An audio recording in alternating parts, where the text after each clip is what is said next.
Hey everyone, it's Sarah from Home Revival, and we are back with Paint Talks. And this is episode 7. Can you even believe it? Episode 7. So next week will be our last episode. We've got a super duper guest.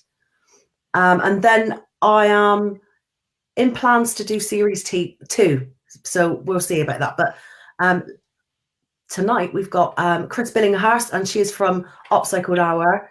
And I'm going to bring her on just so that she can tell you all about herself if you don't want to listen to me. So say hello to Chris, everyone.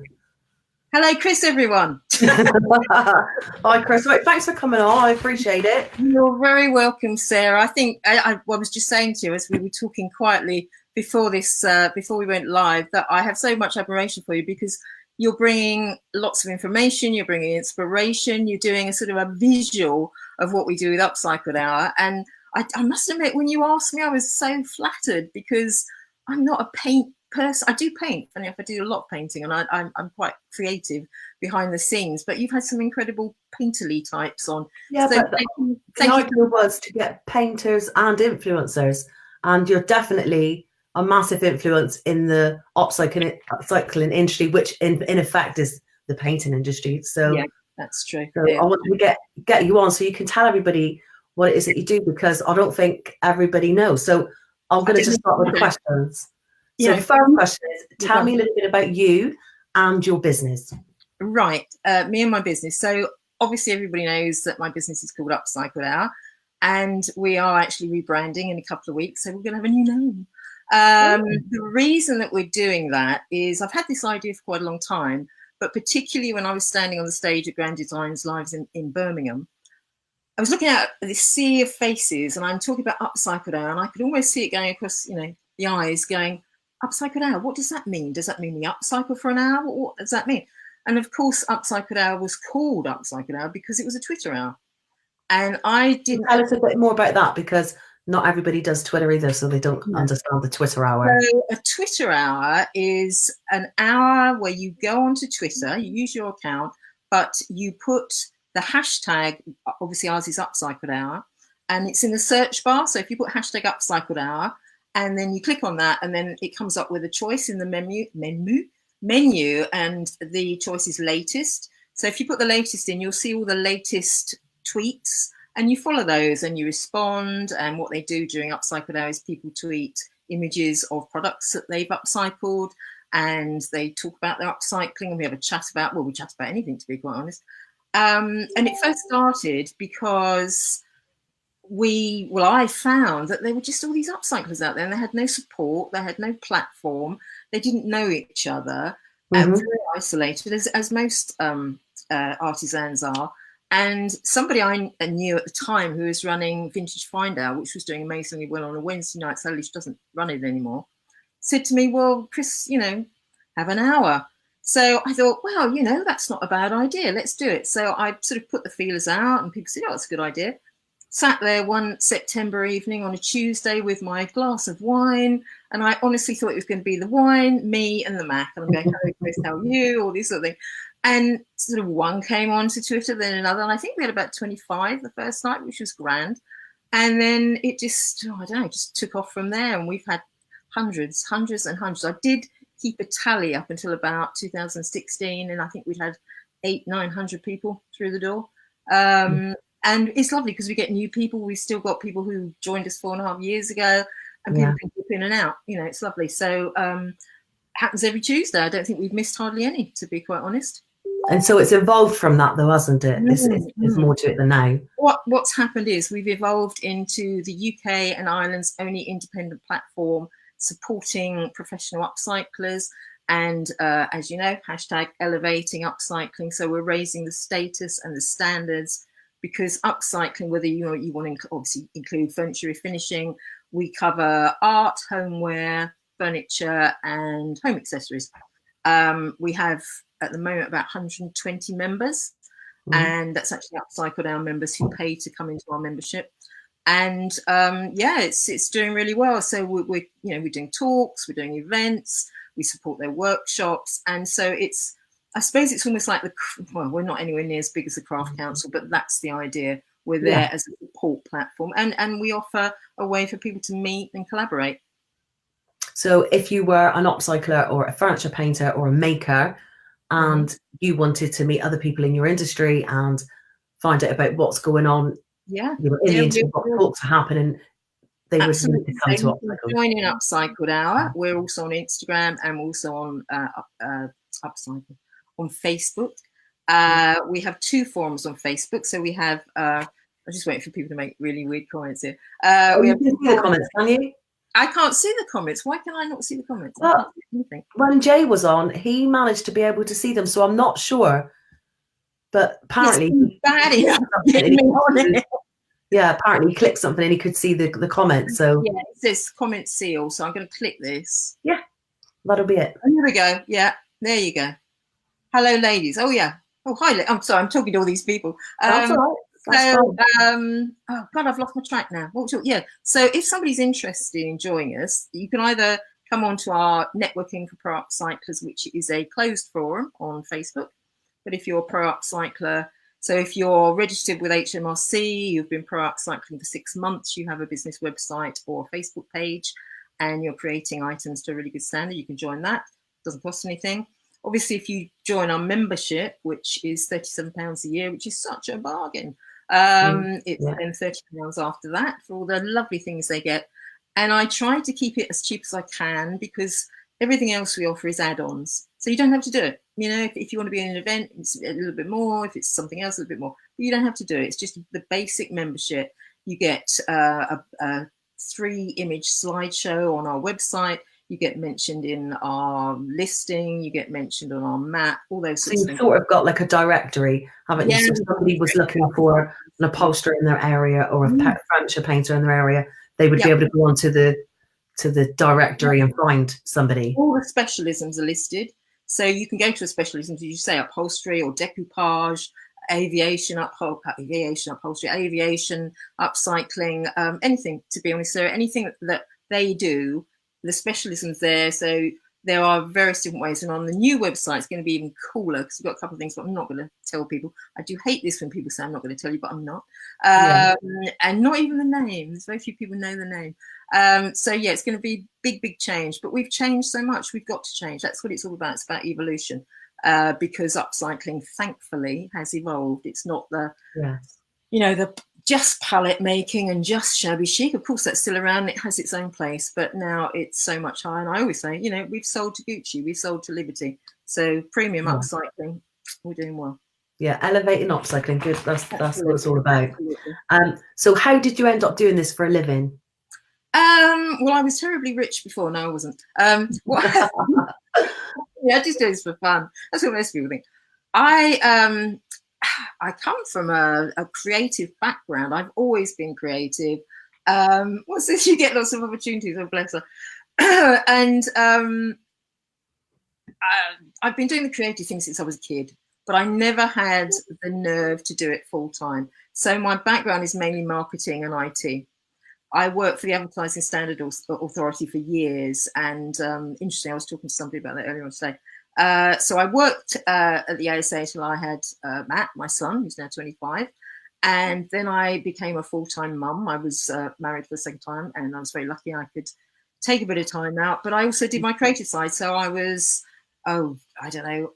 doing a bit of upcycling, strangely enough. I was painting kids' bedrooms. I was doing murals. I did the most enormous mural in a playground once, which took me 2 years. Oh, so you're another secret artist then. I am. Yeah, I've been doing it for years. I can't actually show. I've got pictures around here, which are mine. So yes, painting. I've had exhibitions. I've illustrated books many years ago. I haven't done it for a long time.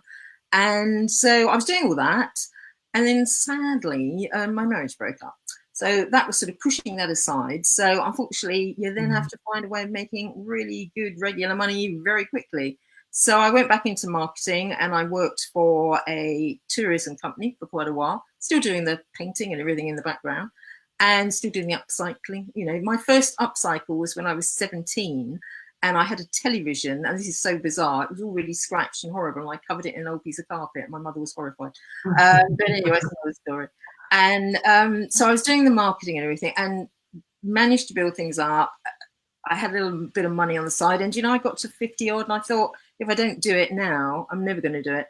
because what had evolved alongside my day job was, why stop doing this, was my interest in the environment had increased. Right. And I was doing a lot of research. I actually took a couple of courses and all sorts of things. And so I started running these little workshops, which I always say laughingly were called Eco Chic Your Home. So I was talking to people about not necessarily having carpets and not necessarily using certain paints and all that sort of thing. And they were doing really well. And when this opportunity, when I sort of sat back and thought, you know, I could afford to do this now. So I did. And my son was a lot older. So I jumped and started Eco Chic Interiors. I was doing a couple of other things. I was doing some promotion things as well. And it did quite well. And then what happened was obviously this Upcycled Hour thing came along, because I had some clients, and I can upcycle, but I don't consider myself to be a professional upcycler. So I started looking for professional upcyclers. As I was saying earlier on, I didn't find one, I found loads. So when Upcycled Hour started, I had to say, well, I can't do both of this. I can't do both. What to me at the moment is more important, and it was Upcycled Hour. So Upcycled Hour won. It found me. I didn't find it. Oh, excuse me. Excuse me. I'm going to have a. Do you know the story of this? No, tell me. Right. Tell me while I have a coughing fit again. Really bad. Okay. So I did Grand Designs Live in Birmingham this year, which was grand. Grand as it's grand. This, everybody had these. When you're in the green room at back, everybody's got them. I think they're Friends of the Earth or something like that. And this one's got a little mark on it. Now, there was a certain gentleman there, a very tall gentleman, nice looking gentleman who runs quite a big program, who this was his. And I noticed him drinking. He put it down. I took it. Isn't that bad? Really bad. So, Mr. McLeod, I'm so sorry, but I've actually got so that's got your DNA on it. So if anybody wants it, $2,500, it's yours. Okay. Get them to sign it and put it on eBay. Good thinking. So there you go. So the next question was, what was your job or background before you started doing this? But you covered that with your marketing. So and always, as I say, always painted. Always, I was trying to think of something, because I did have a couple of exhibitions which were good, and I never understood actually why people wanted to buy my paintings, because I wanted them. And I think it's like when you're upcycling, you create something really lovely, and you think, well, I don't really get rid of this, And I think the funniest thing was I used to do. I suppose my pictures were a little bit like Hockney, but not as good. And it amazed me the number of times people came up and said, I really like that, but could you do it in red? No, that's the painting. But anyway, so yes, I did. And I suppose I would say it's a sort of a marketing IT background, because I really enjoyed IT as well, and still quite enjoy it. Yeah, that sounds interesting. The marketing does, anyway, to me. That sounds interesting. The marketing was very different, because obviously we didn't have the internet like it is today. And I was creating, because I learned how to build websites using HTML in the early days. And I was creating websites that had, they call them Web 2, which are the ones with the videos on the front. And everybody was like, oh my goodness, that's so amazing. But I mean, it's commonplace now. And, you're talking to websites, you're interacting with websites and everything. But it has been really interesting, because part of one of the courses that I did in website building, it was about the history of the internet. And there was so much I didn't realize. And so many clever people. And you take it for granted. I'm sure your kids do. It's there. Yeah, absolutely. Yeah, I definitely don't think it's going to be going away anytime soon. Well, no. What's your most favourite aspect about this business, about being in the industry? Absolutely everything. The most favourite, I would say, is supporting everybody and all the amazing items that are made. I'm just in awe when I sit there watching Upcycled Hour. To be quite honest, I sort of drift off sometimes, because I'm thinking, that is astounding. Look at that. And I'm that and seeing people get something back out of it. The collaborations have been amazing. When we get together, we have such fun. People have made really good friendships. That I think drives me on.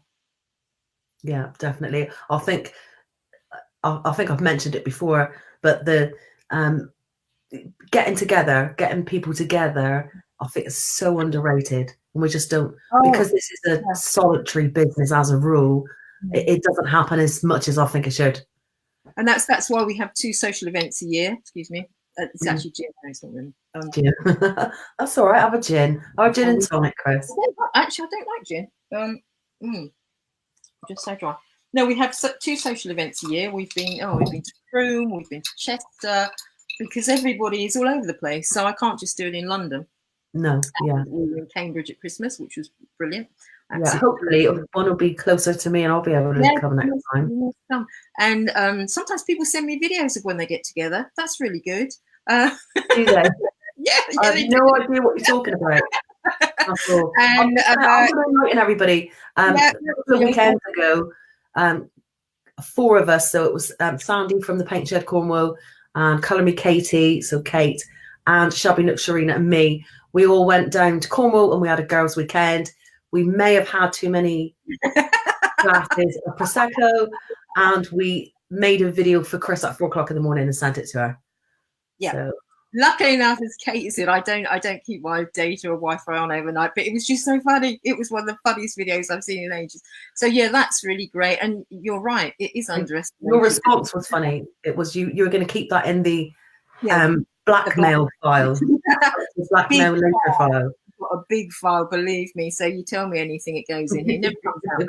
Ready for the book. Ready for the book. Yeah, that's fine. Yeah, sorry, what was you saying? No, I'm just saying it. You're right. You're absolutely right. Just the whole camaraderie and just bringing. I mean, it sounds so crass, doesn't it? You said bringing people together and everything, and it's not because I think I said to you earlier, I'm a curator, I'm a collector, and I'm a catalyst, and that's what I see myself as. And it's just a lovely feeling that people feel they're supported. Where they didn't, job done. Yeah. The next question is, how do you stay motivated? How do I stay motivated? I stay to be honest, I was thinking about that one. Oops. I like that. Sharina, I've got it. Don't forget. Got it for life now, yeah. I think it's that I enjoy it. I know it sounds weird, doesn't it? But I really love it. Every day, you don't know what's going to come in the inbox. You don't know who's going to phone you. I mean, good and bad. Sometimes it's a bit. I do so many different things. So we do events. We've got the workshops coming up this weekend. So we've got the Upcycle Your Business workshop on Friday. We've got our first Craig and Rose workshop on Saturday. Last week I was in Birmingham. Went to the SBS. Oh gosh, what else did I do? I had a meeting on Wednesday in the Essex countryside, which was really lovely, which Kate came to me with. And I do try and involve people. If I'm close by somebody and I'm going to a meeting, I'm trying more and more to say to people, do you want to come with me? Because people should know what's going on. So when I was in London last Friday, we had a Craig and Rose product workshop in the afternoon. I asked Rob Fawcett if he would like to come with me to a meeting we had in the morning with a media company, which was really interesting. I can't wait to tell people about that. That is going to be so See, cool. That must be so interesting because you must get contacted by, because you're the place where these people are all housed in a way. Yeah. You must get I get calls from television production companies. We had The Only Way is Essex on the phone a while back, which was really funny. Nothing actually ever came of it, but it was, I'm sure they'll forgive me telling you this because I'm not going to mention any names, but the young lady I spoke to actually thought that I made everything. And she said, oh, you're so clever, I can't believe you make all this. What do you mean I make it? No, there's hundreds of people make it. But so, yeah, I do get called by TV production companies every now and then. I've helped a couple of people get on TV in a sort of a bit of a backward way.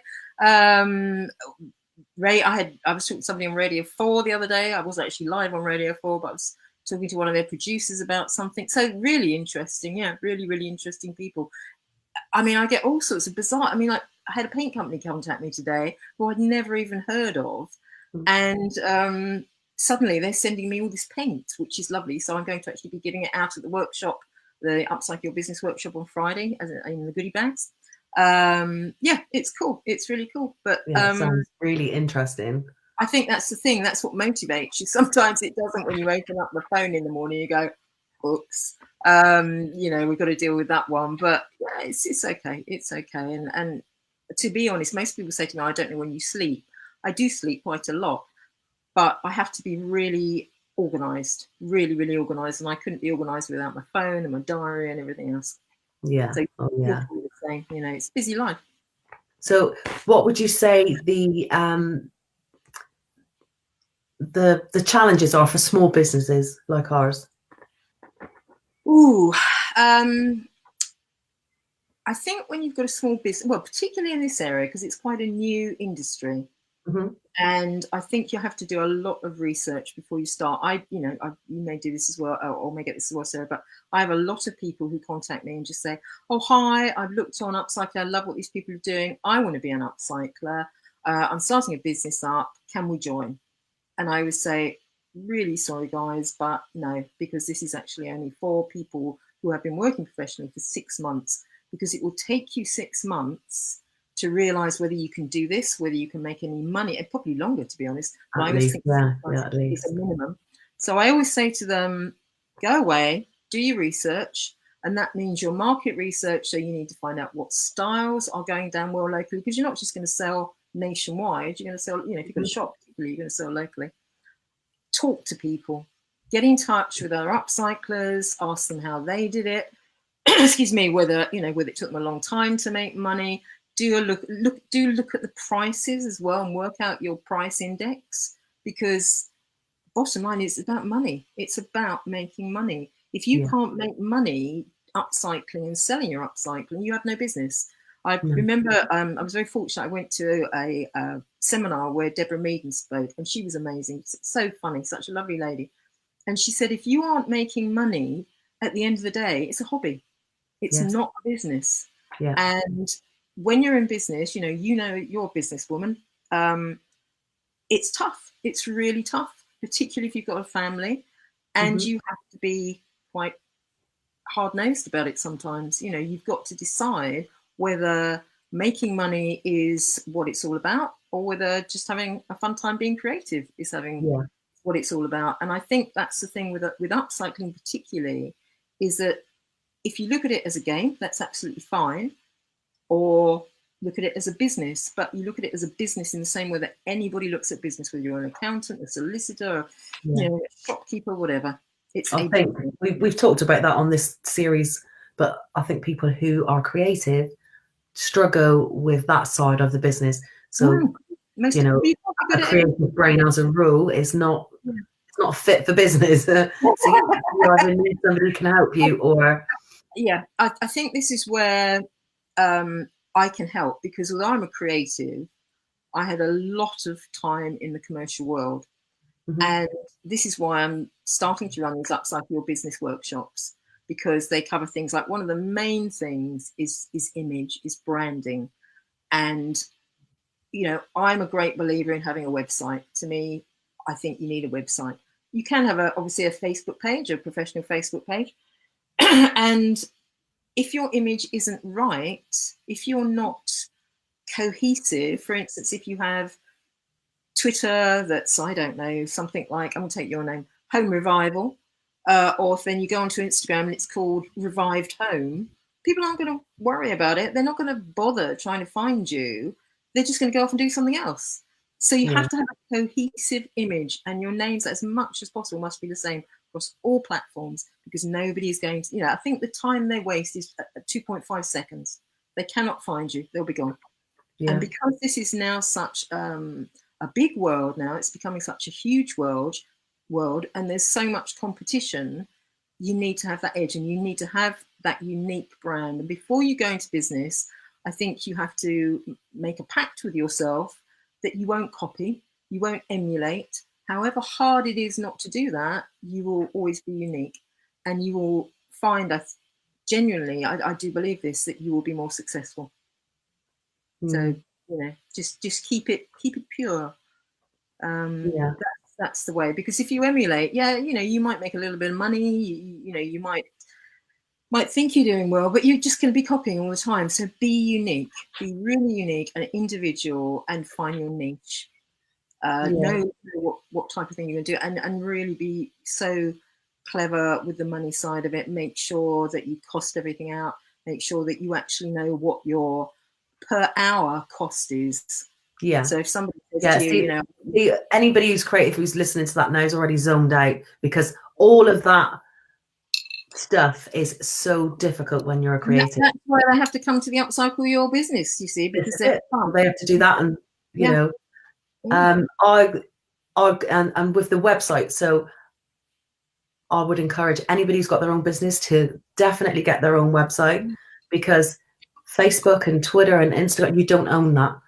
No. At any moment they can close that down, and you're left with nothing. You're left with no way to communicate with your people. It gives your business kudos, because you wouldn't go to a large business and expect them to say, actually, we haven't got a website, we've got a Facebook page. Have a website, even if it's a one-page website, anything, because you need to be able to direct them somewhere. And if you're using links to Facebook or Instagram, what are you promoting? You're actually promoting Instagram and Twitter or Facebook, aren't you? Promote yourself. Build a website. They're not actually that hard to build. I'll do it for you. I'm really cheap. And we've got somebody, and Sharina's offering that service now. So there you go. And lots of people do it. I'll be honest. To be honest, I don't have time to do it. I'm having a problem at the moment building the new one. But it's key. It's absolutely key. Yeah. I think. And I think everybody forgets it. It's the only thing that belongs to you. Facebook, your Facebook page doesn't belong to you. It's all the people on there. So you definitely need, for especially our business. I mean, Instagram's good for our business, but Facebook is key. It is key to a business like ours. And this is the thing, I don't do Facebook that much, because I'm not like you guys. I'm not selling all this amazing furniture. So I don't use Facebook as much. Mine are Instagram and Twitter.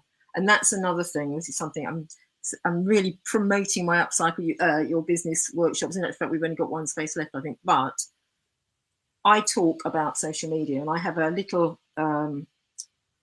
plan in the back of my head that I put together, and it's really simple, and it's how people can find out what works for them, because it doesn't all work for you. It doesn't necessarily work if you. Well, the thing is Facebook changes so much, and so even to keep up to date with the algorithm changes, that's a job in itself. Yeah, so I'm in a couple of coaching groups, so I pay for that information because it is key. It's key to running your business. Yeah. But I also I've got a Facebook page that helps small businesses with social media, with Facebook, really, not social media. So and people like you are key as well, because you know what you're talking about. There are an awful lot of people out there who are, telling people they know what they're talking about, and you sort of think, well, do they? But you do. And this is the thing, again, going back to boring, the workshop. The people that I have as speakers have lived it. They're not professional speakers. They're all people who have learned their trade, and what they're talking about is part of their trade. So we've got a brilliant young guy who's a blogger coming. It's really difficult to say, actually, blogger. And he's now got, compared with people like, I don't know, Kanye West or something, it's probably tiny, but he's got about 18,000 followers on YouTube. And I've met him, and he's just such a love. And he's actually a film producer. So he knows all about filming. He knows all the tips and the tricks and everything else. And I was once told, and I know you're going to ask this later on, but I will just say this about what good advice. Somebody said to me, when you're in business... That's the next question. Well, there you go. It's up to it. When you're in business, you can't do everything. So find people that are better at things than you are and get them to do it for you, because you can't learn everything. The one thing, I'm not bad at accounts. I can do it because I used to do bookkeeping many years ago, but I hate it. Absolutely hate it. Yeah. So that's the thing. I have somebody that helps me out, and that's the thing that I give away, because it's just blows my mind. I'd rather poke myself in the eye with a rusty spoon. Yeah, and I've done it many times, and it hurts. But anyway, enough of my private life. So, and ask calling favours. I know it's an awful thing to say, but do calling favours. There are people out there who know more than you do, and you've got to listen to them. And I also think, and this is not what somebody told me, but focus, always be focused. If you've got one job, if you're painting or if you're on your computer, if you're doing Twitter, whatever, be focused, train your mind. Do not start thinking about something else. Do not start doing something else, because you won't, if you don't give 100% of your attention, it's going to sort of slightly peter out and not be as good. Yeah. So yeah, focus is really cool. So Yeah. And the other thing, that's what you're going to ask me. What advice have people given me? So what's the best piece of advice you've been given? Be yourself, and that was from Mary Portas. So always be yourself. Never try and be somebody else, because you won't be a very good version of it. It's hard sometimes because unless you can be a fairy, then be a fairy. But if not, be yourself. That's very true. Yeah. I put my wings back tonight. But and the other one was, oh gosh, this is a really old. Oh, not old. Well, he probably is very old now. But years ago, one of my ex-bosses, lovely man, he said, never leave anybody so that the next time they see you, they will want to cross over the road. And I think that's such a good piece of advice, because in business, you're going to meet people you don't like. Mm-hmm. You're going to be subject to actions that are not very nice. And it's really down to you to be the bigger person and say, do you know what? Okay, that's fine. Let's just move on. Because people, the way our brains are wired, unfortunately, we remember bad things more than good things. So people don't forget. So in 10 years' time, if you've done something, that person will still remember. So try and leave people as you would want them to leave you, or a unicorn. That's the saying. I knew I was saying it wrong, Tony. Be yourself. Unless you can be a unicorn, then be a unicorn. Yeah, that'll be a unicorn. Yeah, that just makes me think of Harry Potter. But there we go. I knew it was something like that. Yeah, some sort of fantasy creature. So in our businesses, we have to wear many different hats. I mean, like for us, we have to find the furniture, prep the furniture, paint the furniture, stage the furniture, market the furniture, so and all of the other stuff in the social media. What I want to do one day is I want to spend a day, it might be you if you're lucky, I want to spend a day with a furniture finisher, because I don't. Yeah, I will, because I do know what you do, but I know the stresses and strains I'm under, and they're probably sort of the same but very different. And it would be really cool to spend a day, and I quite like to film it, because we're doing something later on this year. You can definitely come down and film me. You might need one of those bleeps. You might need one of those, but you're welcome to come down whenever you want. You're an angel. No blessing. I don't think so. You did swear once in that video. No, I'll never swear. I'll never swear. No. I might do occasionally in real life, just like normal people do, but in extreme circumstances. Extreme circumstances. Anyway, I digress. I have to say that's my famous word that I'm always using all the time. What were we talking about? We were talking. I was just saying we have to do so many different things in our businesses. Which is your favourite thing to do? I still like being creative, so I really actually love doing the website. I know that sounds weird, but because I find that so creative, I love it if anybody says to me, very, very occasionally, I have to design a room. I love doing that because I use Photoshop and lots of playing around and getting pieces together, and that's really good fun, but I don't do it very often. I do events, whether it's an event that's run by another organisation, I absolutely love doing that. I'm such a use of word there, but I won't say. It's really hard work. Curating people is really interesting because people do this and they do that, and just trying to keep everybody happy. It's taxing, but it's so rewarding when people say, I really enjoyed that. That was such good fun. We did the handmade fair last year, and we had, I think it was 5 days to organise it all, and it nearly killed me. I'll be honest, it nearly killed me, but it was just fantastic because everybody was happy, and it looked really good. They were motivated. Talk about motivation.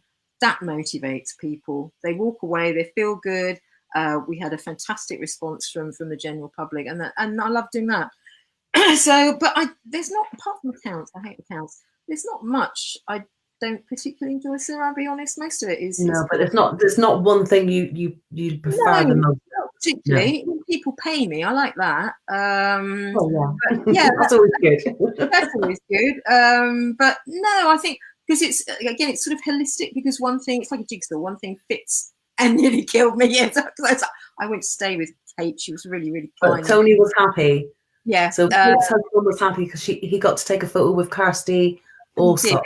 He did. Yeah, it was. I won't tell the story because it was really quite funny. But yeah, he did. And he was our guy. Our guy on the stand. He was the chap talking to all the ladies, and he did an amazing job. He's a charmer, Tony. Yeah. But the trouble trouble was I had 3,000 leaflets. I honestly thought 3,000 leaflets, after 1,000 a day, that will be fine. The whole lot we did from my Saturday lunchtime. Wow. And I had no more left. So we're having certain way because we had to take people's emails down, and that was a great idea. Yeah, that's a really good idea. Yeah. So what would be your best piece of advice to somebody thinking about starting in this industry from scratch? So what would be your best advice? Well, it goes back to a bit what I was saying before. First of all, know what you're going to do. First of all, make sure that you've got the time to do it. And if you've got a day job, I would suggest doing it piecemeal. So I perhaps would suggest don't give up the day job, first of all. There's that transition period between, when you actually become successful and you can leave. And it's always real, I have to say this all the time to people. It's sometimes you just have to jump. When you start, I think it's key to make sure you know that you can afford to do it. Mm-hmm. Make sure you know what you're doing. Have a style, have a name. Branding, I go on about this all the time. It's so key. You start a business and you think, oh, well, I'll just call it this. But it's not, I'll just call it this. You should have a logo. You should have a palette of colors that you're going to use for your brand. You should have an idea of when you put your photographs up, are you going to put a watermark on them? How are you going to style them? And again, don't copy other people. And all that takes time, and all that takes quite a lot of effort and can be really tiring. So I would suggest get that done in the early days, get an image. But again, be flexible, learn as much as you can, talk to people as much as you can, even talk, HMRC, talk about how you're going to do your accounts, all those sort of things. So sort of get a sort of a foundation in place, and then perhaps do it slowly. If you've got a job, stick your job out, create a piece a weekend or something like that, build up your social media, and then look at it perhaps as going more full time or whatever you're going to do. It's hard. This business is hard. Yeah, definitely. It's definitely not as glamorous as people think it is. No. So we're on to the last question. So the last question is, tell us 3 random facts about you. Well, I'm going to tell you one fact here. I came into, because these are my son's living room, as I told you earlier on, it was all went a bit thingy about thingy because I thought I was going to use the Wi-Fi, then I wasn't, and I was. And it's nearer his room than mine. I came in, there was my son and his gorgeous girlfriend, Lily. And so I sat down and I said, guys, I can't think of 3 random facts. So my son said, we both looked at each other. He looked at me, Lily looked at me, and she went, random facts. And I said, oh my goodness, I'm so boring. What am I going to say? So the random facts that I came out with are, I've actually written down, so I'm looking over here. I was once at a party with Michael Caine and Ben Kingsley. I didn't go. I wasn't the date, I have to say. I used to I was in a fairly long-term relationship with a lovely guy who was a costumier. So he worked for a company called Angels, who still exists, but I think they're sort of a bit more into fancy dress, but they were the biggest costumiers in the UK. So they did all films, all television, everything. He met everybody. He met Michael Douglas, he met David Bowie, he met, just everybody. And we used to go to wrap parties. So when the films wrapped, we used to go to the parties, and it was great. It was really great because, you were hanging out with that person. So that's why I always think celebrity doesn't faze me, because I've met so many of them. And Michael Caine was really lovely. He was just Michael Caine. He was, as you would expect. So second random fact, which is a bit weird, is I've got scoliosis. Do you know what scoliosis is? Yeah. Yeah, so I've got a twisted spine, which probably goes with the rest of my personality. And I've had that, I think you get it when you go through puberty, and it tends to be more common in girls. So my spine it's not sort of bent that way, it's curved to one side, which is why when my mum used to run a sort of dressmaking couturier business. And when I used to have my clothes made, they always had to put the zips in lopsided, because I couldn't wear these lovely zippy dresses that the girls wear now with the zip down the back, because my zip would always be one side, because I'm sort of slightly slanted. So that it doesn't particularly affect me. And the third fact is that I used to be a singer. So used to do a bit of singing. You were telling me about this just before we came on air. I know. in my head, obviously, I'll sound like Mariah Carey when I'm in the shower. Yeah, but I'm sure you sound I well. am aware that I actually don't sound like her. But that would be. I say I have a glorious voice, but I mean I haven't sung for years, so it probably isn't glorious at all. But it was just I'm losing my voice. It was amazing. I did it for probably. I didn't do it all the time. I had the day job as well as doing creative and singing and everything else. So were you the lead singer? What sort of music did you sing? Yeah. Well, I started off when I was at school. I used to love folk music and Dylan, all that sort of thing. And I used to have a go at anything. I was very much into Cream and no, I'm not singing. And you have to pay me, Kate, if I sing. So yeah, at school I was in sort of folk bands, and it just went on. You know somebody and then joined a band and everything. And in the latter days, I did it until I was about, I suppose I must have been mid-late 20s. So it's a long time ago. And and I did a little bit in between, but. Just sort of, I don't know, I hate to say middle of the road, but some of them middle of the road, because the trouble is in bands, as you know, it's a bit like families, people fall out, and I was a lead singer for a while, then I was in a band, and the last band I was in, the name was Recent Lies. What a weird name. We had a guy singer, and the trouble was he wanted to sing the songs that I was, you know how it goes, so it's all sort of, rumours all over again. But I loved it. I did enjoy it. I couldn't believe people actually paid to hear me squawk. And as I was saying to you earlier on, it makes you understand, because I don't know, probably 500, maybe 1,000. I don't think it was, but that was as many as we actually performed to. Now with these really amazing guys that perform to thousands and thousands and thousands of people, I understand when they come off stage why they're so high. Because even with us, we used to come off and you're just buzzing, absolutely buzzing. And it's also the reason that I'm partly deaf in one ear as well, because it's just so loud, and it's quite common in people that sing. So yeah, that's the random facts. I want to ask you, what's a random fact about you? Come on, what's a random fact about Sarah? I'm a serial learner. I just can't get enough. I'm like a sponge. Okay. What do you learn? Anything, everything. I mean, if you can take me to a pub quiz, and I'm your girl, because I'm full of useless information. Random facts. Now I like random facts. Yeah, I'm always coming to my son and saying, "Did you know so and so and so and so?" And I think I don't know, your kids are the same, but I've only got one. So sadly for Matthew, he knows an awful lot about the business. And he even knows you. He's never met you. He said, "Oh, is it Sarah that you're having a chat with tonight?" And he said, "I hate myself." And when I think it was when he was first going out with Lily, he said, "You know, Mum, it was so embarrassing. We went into this shop and there were these cushions." And he said, "I actually knew who the designer was." I mean, he's not into design. He just on and on and on. And he actually knew who they were. So, yeah, are we supposed to answer these questions now or something? Or I don't know. My daughter just said, that's boring, Mum. Fun fact. I can't think of, I've never been accused of being fun, so I have no clue. Stevie. Stevie is fun. I've seen the video, Stevie. She's fun. Honestly, she's fun. Only after 4 bottles of Prosecco. Otherwise, I am boring. No, you're not. Come on then, give us a question.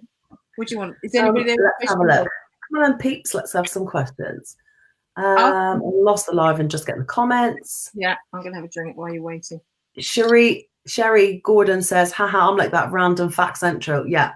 So I can help you out if you want to know how far away the moon is. Apart from that, absolutely useless.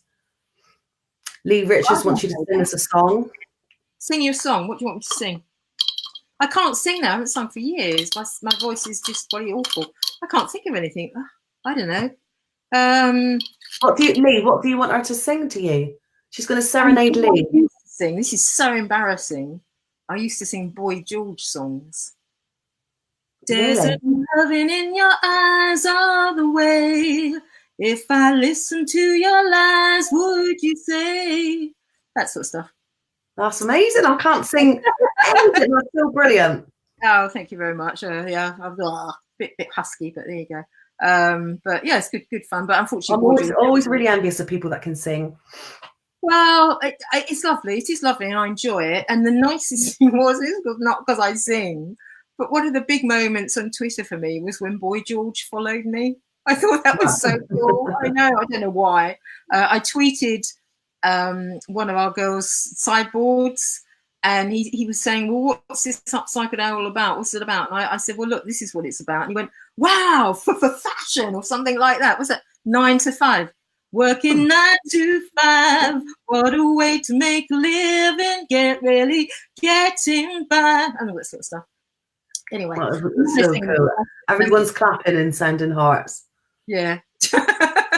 Thankfully, I can't see that. I can only see you. Very interesting about. You've got a nice chair in the background, by the way. Yeah. Well, do you know what? I'm going to have to tell you this. So when I started doing this, I thought I'm going to be speaking to maybe a couple of the girls, just a nice informal chat on a Monday. I just wanted some regular scheduled content. And I thought, and anyway, obviously it got snowballed and it got a little bit more out of hand than that. But this is actually my spare room. So it's a dumping ground of all the stuff that don't fit anywhere else. And my shop is, you know, interiors. And I'm sat in a room with this was my daughter's room like 6 years ago, and she's moved up to the attic, so this is literally the spare room. So I've got ditzy flower wallpaper in my background, and the interiors I sell inside my shop are amazing, you know. So I'm thinking that before series 2 starts, I may well have to have a room makeover. Your shop. Sorry? I'd love to see your shop. Why don't you do it in your shop?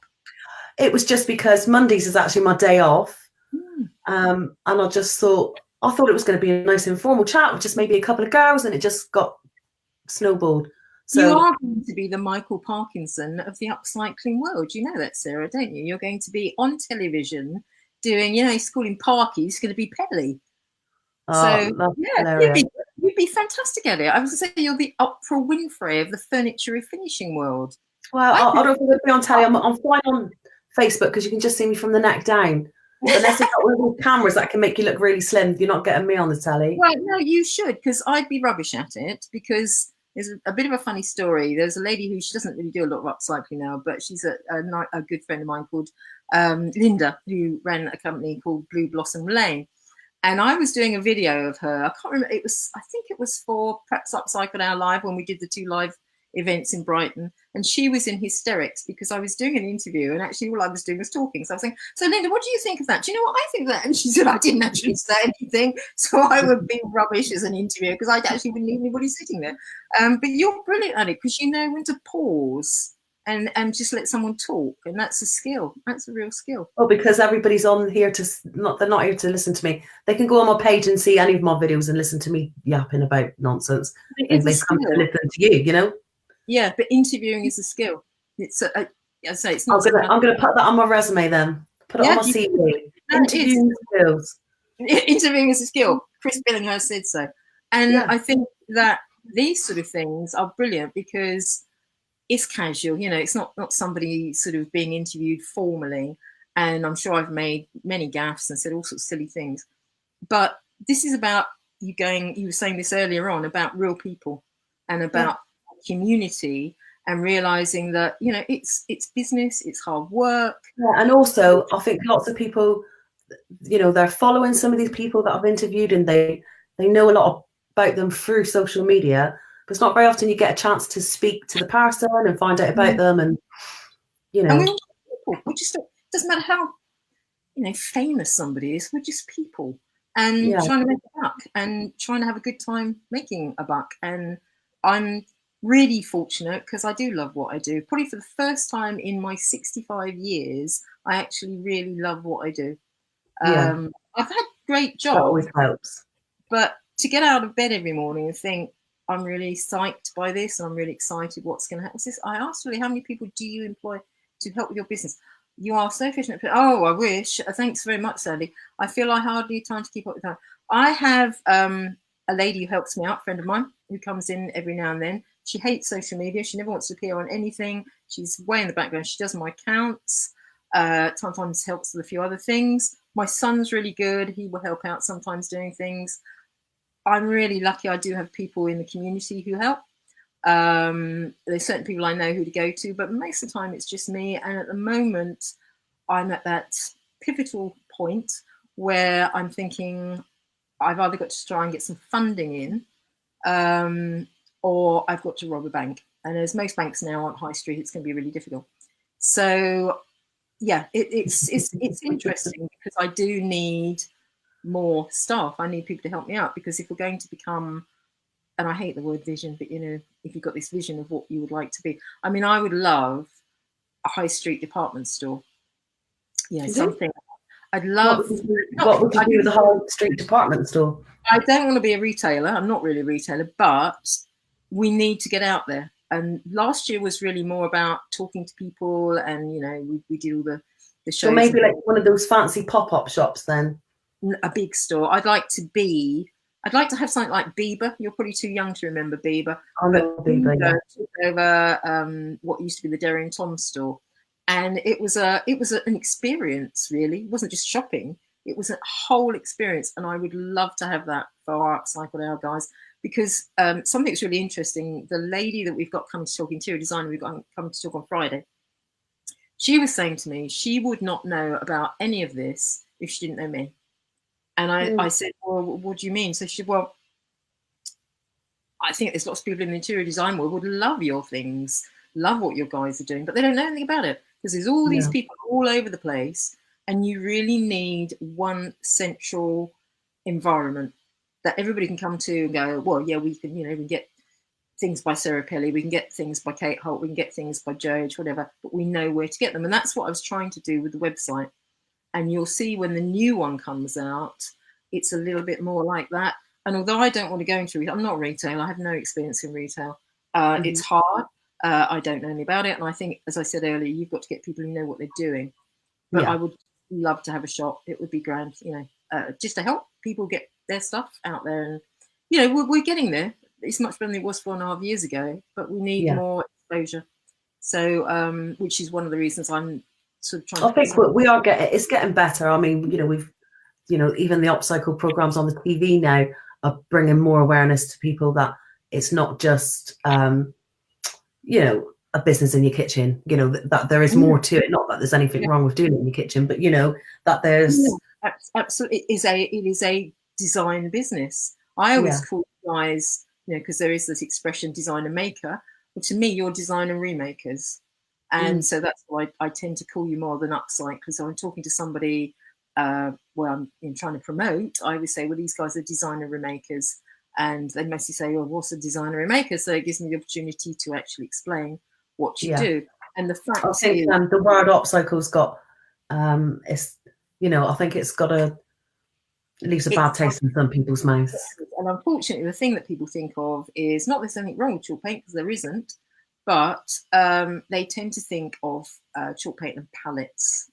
And that, to me, is not what I'm saying what you guys do. Your premium upcycling, there's a lot of difference, a huge quantum leap between what was being done 4.5 to 5 years ago and what is being produced now. If you can sell to guys like Liberty and Gucci, you've got to be good. You've got to be really good. And I know, obviously I can't say, but I know a lot of designers people have sold to. I know a lot of very famous people that our guys have sold to. And you're not going to get there if they're not very good. But it's very difficult, because when you're trying to promote things, you can't always, unfortunately, tell people who they've sold to and who's bought something. But it's high-level stuff. And you go to London Design Week, you go to London Design Fair and London Design Festival, and there are upcyclers, for want of a bit of a word, actually exhibiting their wares there and being taken seriously. 4.5 years ago, that wouldn't have happened. I went to the British Institute of Interior Design seminar this year, which was really interesting, all professional interior designers. And I had a chat, one of the girls I knew well, so she was on board. I had a chat with some people who knew nothing about our world, and they were a little bit skeptical. And then I showed them images, and they were blown away, totally blown away. So giving out business cards, all really good stuff. So it's still hard work, I think. So that's the trouble. It's still hard work. But, and I always say this, very boring. There's a well-known interior designer, interior architect called Ruby Haag. He was speaking at 100% Design this year, and he said, when people look back on the 21st century, the design trend that will stand out will be upcycling stay. And this is an interior designer who's well respected, speaking to an awful lot of people. And it was actually, I think the title of the talk was something like how luxury interiors basically mutate when there's a need, say for instance, like with the environment. Really, really interesting. So which is why I go to all these things, because it's getting mentioned more and more. So, you know, and that's another aspect. I mean, I could go on about it and I won't because we're nearly finished, but we need to also consider being a little bit more eco when we're upcycling. Well, I think just even the act of being a remaker, we all, you know, I can't remember the exact tonnage, but there was something like, just because of this upcycling phenomena, we're saving X amount. I'm going to have to find the number now, aren't I? But X amount of woman. I'm going to get a random fact woman. I will Google that and I'll have to know, because let me know. That would be fantastic to know, because I think I've never found out a figure. I've often looked and thought, oh, there must be a figure somewhere, but I've never actually found a figure out. But we're actually picking less brown furniture now because of this. And it's fantastic. And when we did Grand Design Live in Birmingham, it was fantastic at the end, because we sort of had this almost rock star effect. All these people suddenly came onto the stage, which was really awkward because we had to get off in about 2 minutes. But they were so psyched by watching, because there were 3 guys with me doing their upcycling, and they were just so impressed and wanted to know more. I mean, I wish I could have spent longer talking to them, but people are excited by it. People are really excited by it. And, you know, we were talking earlier on, you were saying about these interviews. I think they're so important. I think what you're doing is, honestly, hand on heart, and I'm not just saying this, I think what you're doing is really important. And I think it should somehow, send it to the BBC, I don't know, it should somehow be out there. You're not going to get my fat butt on the TV, no matter what you say. I can't see it. Is it sort of slightly hidden? You're sitting on it. It's very hidden. On purpose. Please. But I think this is what needs to be out there. People talking about this sort of thing, because people don't know. People don't know that there are people like you who are working day after day after day, creating amazing things. And that's the whole thing. Is it's not just upcycling as producing something and making it, giving it a higher worth. It's design. No, of course. And as the business goes on, everything evolves, and you have to keep up. You have to evolve with it. And so now you've got these women that were possibly painting for pleasure in the kitchen are now running companies or running businesses. Doesn't it? Painting for pleasure in the kitchen. Painting for pleasure. That sounds X-rated. It does, doesn't it? Yeah, it could be. I think I have that across the back. I think I'd have one of those neon signs. Painting for pleasure. Painting for pleasure. Listen, that's my tweetable hashtag, so don't be stealing it. All right then. All right, no, I won't steal it. Yeah. It's a bit like Paint Me Like One of Your French Girls, but we won't go there. So I think, this is just going to get really bad. I think it's really important that people do know about this, and it isn't just, well, having said that, painting in kitchen backs, people do. You know, it depends what space you've got. And another thing, I mean, I'm talking to somebody. I didn't mean it to sound like there's nothing wrong with. No, absolutely. Yeah. But also because there's hardly any spaces unless you've got a shop. How many people come to me almost daily saying, I can't find a workshop, I can't find a studio, I can't afford the prices if they're in London. And I'm actually talking with a guy who's a bit of an entrepreneur about something which might help. What's this? Yes, Sarah Pelly on the telly. I like that. They've been taking the mick out of me. Yeah. I like that. Well, honestly, Sarah, I don't want to be on television. I've always said I don't want to be on television. I leave it to all you young, beautiful women. I'll take the money. That I don't mind being rich, but I don't particularly want to be on the television. I don't want to be the Mary Berry of upcycling. Mary Berry. But that's a good comparison. Yeah, she's a little bit older than me, not a lot, but she's awesome though. I love her cooking. Needs must. If it happened, and I felt it's never happened. I've never been offered a program, and I thought, yeah, that would be really good. The programs that I've passed to other people have always been programs that I thought, you know, you younger girls would be great on it, and that's happened. But I feel I've probably got the demeanour and face for radio, so yeah, you know, Woman's Hour would do me. But I think these would be great on TV. Or, you know, you've got them on YouTube, haven't you? They're on YouTube. Yeah, they're on YouTube.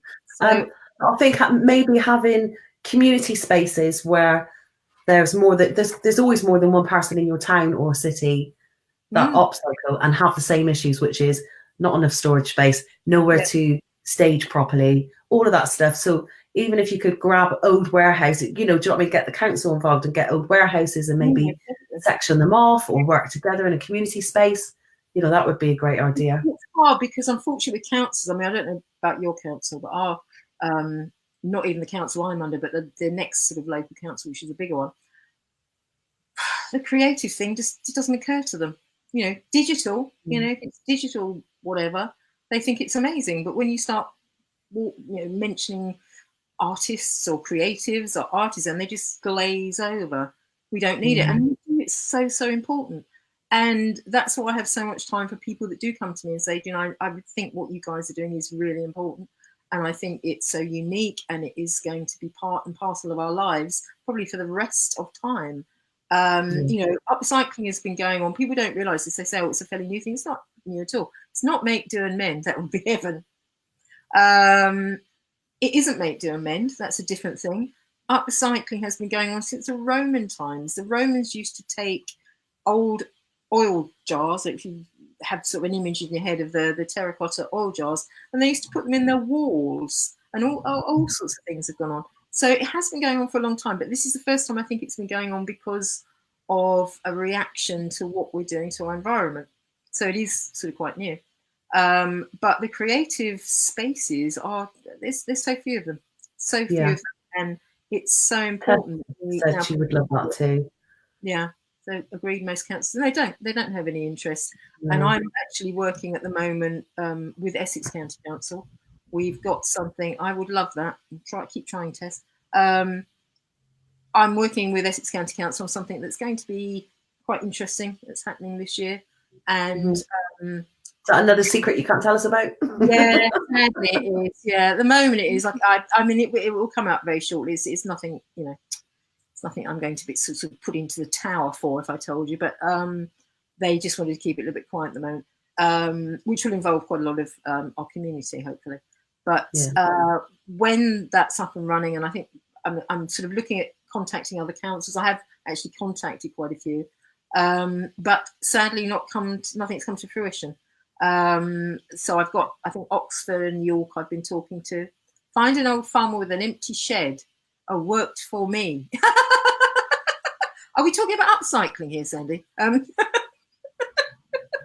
She's so funny. Yeah, okay. I can't get that out of my mind now. The farmer, I'll find a farmer. Well, it's a good idea. Yeah, I mean, we've got quite a lot of farmers. Essex is actually a big farming county. Most people think it's white high heels and tans, but it's not. But as a sole practitioner, you know yourself. You're everything. You're the bookkeeper, you're the social media expert, you're the painter, you're the salesperson, and that's why with what Upcycled Hour does, we try and fill in the gaps. A lot of the time, that's all we do is just try. Well, there's a lot of help on Facebook as well. So if you're,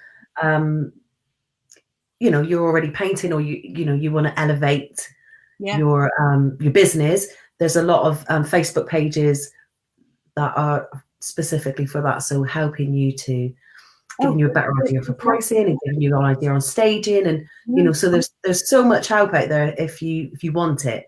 Most definitely. And but again, having said that, it all takes time, doesn't it? Because if you want you've got to sit down and find out who will give you an answer on that. I do find a lot of the time people find it easier just to they'll drop me an email. I do get the most random emails about how do I do this and that, which is fine. It's just sometimes people have to wait 4 days for me to answer. But I'd really like to almost become like a library for professional upcyclers, so that, and this again is a bit in the future, so that it becomes really easy for them to find things out. And if I don't know them, press a button and it shoots over to Sarah Pelly because she knows how to do it. And this is all part of the support network. And me, I don't know everything. There's very little I know, to be honest, but I know an awful lot of people who do know a lot about maybe one or two things. And they're the expert. You're far more of an expert doing this than I am. Hands up, I wouldn't do this, and I'm not an expert. And I think it all comes down to, even with business, knowing what you're good at. You know what you're good at. Yeah, I think that's the difficult part for people. The sort of people that want to run their own business are usually control freaks, and so letting go of parts of the business to really what you should be doing is the meat. So you should be doing the stuff that earns you money, and the rest of it you should be asking other people to help with or getting help for. And that's really difficult when you're a control freak. Letting it go. I mean, I'm funny. I'm not dirty, but I'm not that tidy sometimes. But my office, it's not clinical, but it's really tidy because I can't work any other way. I have to, because it's mainly me. I have to know where everything is. I have to know where everything's on my computer. I won't mention any names, but I was looking at. I wasn't looking. They were actually showing me their phone the other day, and they had something like 200 emails. I nearly passed out. 200 emails. I mean, I check my emails twice a day. And normally I just send a holding email saying, thanks very much, I'll deal with this in the next couple of days and we'll come back to you. Because I get loads and loads of emails. Yeah, but of course, if you're getting those amount of emails every day, I've got to deal with everything on the spot. If I don't check my phone for a day, I've got at least 100 emails. Yeah, exactly. And I can't do that. If I check it during the day, I could just deal with them as they come in. I can't leave that. And you could, unfortunately, if you don't check them, you could miss something really important. Yeah. And that's an opportunity lost. Yes, I definitely have control freak tendencies. I was Chloe, but we all do. You couldn't. I think artists, and I do consider all these people are artists, are really passionate people, quite difficult people sometimes. I can be difficult. I know it's hard to believe, but I can be difficult. And the worst thing is you're a perfectionist, and you know what you want. And it's the same with me because this creativity, I think, covers many genres. It's not just art. It's not just making, it's not just craft. It's not just upcycling. You can be creative with accounts. You can be creative in so many different ways. And for me, the business, I try and be creative in the way that I run the business. So I try and, think outside the box when I'm doing certain things. Think, well, maybe there's a different way we can do this. And particularly when you're a sole proprietor, you do become a control freak because it's like your child. It's like you've brought this child up, and then somebody's saying, well, I'll look after it for you, and I'll look after it for you. And well, maybe I don't want you to look after it the way that you're doing it. And that's key. I mean, when you listen to all the great entrepreneurs, they all say it's a bit like, I think when you get married, it's all about learning about somebody, and it's about learning with them rather than trying to change them. And I think it's the same when you're in a business. And when you take on staff, you've got to, I think it's, again, key, and that's my favourite word as well as I digress, but that they know where they stand, you know where you stand, and just that you try and enjoy what you're doing. Try and enjoy it, and just, don't get too bogged down by stuff that you can't actually change. Change what you can and work with what you can, and just, going back to what I said, be you. You're the only one of your kind, so make that into an advantage. Yeah. Whatever you think about yourself, there is nobody. You're a jewel because there is no one else like you, and don't be like anybody else. So there you go. That's the way ahead. You must find this in what you do, Sarah. I mean, you're such a busy woman, and you're all over the place all the time. So I'm going to turn it around to you. What is your piece of advice for people? Because you've got so much experience. I would keep it simple. That's what I would do. Keep it simple, and I don't agree with the don't emulate anybody, don't copy anybody. Unless you're an artist and you know your own style, which we've talked about this over the series. I don't consider myself an artist. I'm definitely creative. Absolutely not. I don't. I'm just creative, so I don't feel like. What's the difference?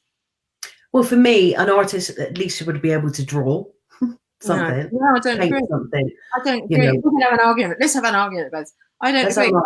I mean, what is art? What is art? Do you think? I mean, for instance, I'm not a fan. I'll tell you the truth. Then I'll tell you the truth. It's not something that I would talk about if I wasn't asked. So I will tell you. I think I don't like art. That's the truth.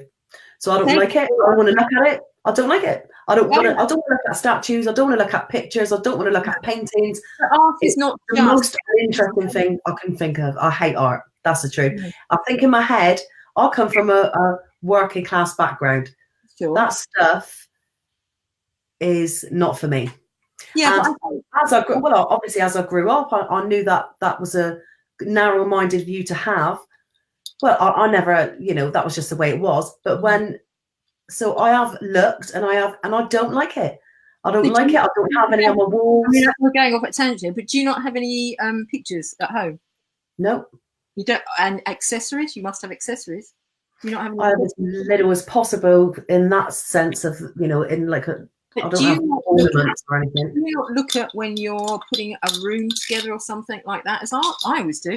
When I was designing, helping people. I'm talking about art in the sense that you're taught about it. You're talking about pure art. You're talking about fine art. Talking about, like, sculptures and pictures and paintings. And, I can't think of anything more boring than walking around a museum.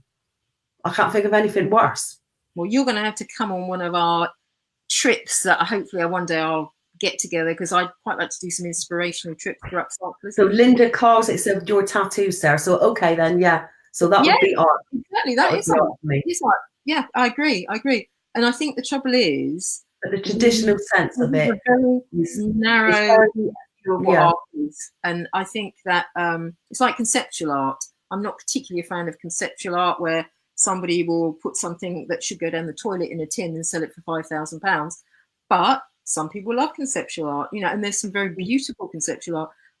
But it's just a different, it's a different area. And I think it's the same. I still believe that what you guys do is a form of art.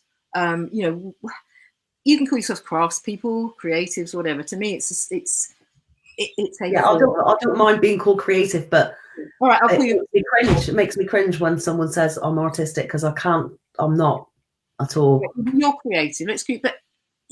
Whether you call yourself an artist or whether you're creative, you have something that not everybody else has. It's like when people say, you can watch a television program, or you can go on Pinterest. Oh, I started pro bono now that everyone's. Yeah, you have, haven't you? Yeah. Let's. I knew a word. I haven't. I don't. It's not. I think it's what it conjures up for me. The associations, isn't it? What it means for me, and it's the social aspect of art that. Yeah, I know. And I think the more I've always been really fascinated in the artist's world about the artist. Why did they do it? What made them want to paint in that way? And I never thought that. I always thought that.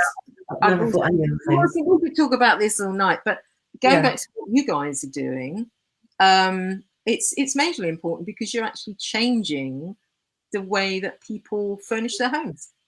Because I think everybody now is now thinking about upcycled furniture or upcycled lighting in a different way. And instead of being the pariah that it used to be, it's now sort of slightly becoming quite desirable. One of the biggest areas, I was talking to quite a big retailer recently, and they said one of the biggest areas that they are looking into is upcycled items, because people are getting what really is attracting people. And unfortunately, it's this, I'm better than you syndrome, but it's that they'll have something nobody else has got.